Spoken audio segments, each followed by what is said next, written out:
মাননীয় প্রধানমন্ত্রী আর মাইক নিয়ে বক্তব্য দিতে পারেন না, ওনার হয়ে বক্তব্য দিতে ওঠেন প্রক্সি প্রধানমন্ত্রী। আমাদের সংসদে অলিখিত একটা নতুন পদ সৃষ্টি হয়েছে, তার নাম হচ্ছে প্রক্সি প্রধানমন্ত্রী। তারেক রহমান কথা বলতে পারেন না, ওনার হয়ে স্বরাষ্ট্রমন্ত্রী বক্তব্য রাখেন। এরকম একটি বাংলাদেশ এবং এরকম একটি সংসদ আমরা দেখিও নাই, চাইও নাই, আশাও করি নাই। এখন আপনারা বিএনপির নেতাদের জিজ্ঞেস করতে পারেন যে এই যে শপথ নিলেন না, জুলাই সনদ বাস্তবায়নে যে বিভিন্ন রকমের বাধা সৃষ্টি হচ্ছে, এটার পিছনের কারণ কি?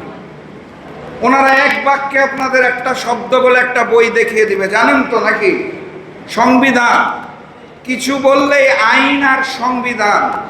সংবিধান শুনতে শুনতে আমি গভীরভাবে চিন্তায় পড়লাম যে এই সংবিধানের ঘটনাটা কি। মানে যারা বক্তব্য দেওয়ার সময় এত ভুল করে, কাগজ ছাড়া না দেখে কথা বলতে পারে না, তারা হঠাৎ করে এত সংবিধান কেন ভালোবেসে ফেলল? তারপর আমি গভীরভাবে চিন্তা করে খেয়াল করে দেখলাম, সংবিধান শব্দটা উচ্চারণ করতে গেলে শেষে আসে ধান, সংবির পর ধান। ওনারাও যে নির্বাচনী প্রচারণায় যে স্লোগান দিত, লাগালে লাগা ধান লাগা, নিম্নমানের স্লোগান, ওই স্লোগান দিতে দিতে তাদের এখন মনে হয়েছে সংবিধান মানে বোধহয় তাদের প্রতীক ধান, এই কারণে তারা সংবিধানকে এত ভালোবাসে।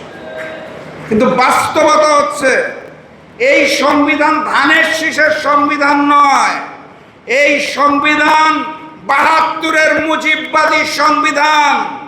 এই সংবিধান ভারতের নির্দেশনায় রচিত, শেখ মুজিবের আমলে বাংলাদেশের মানুষকে দমন করার জন্য, ভারতীয় আধিপত্যবাদের সামনে মাথা নত করার জন্য সংবিধান।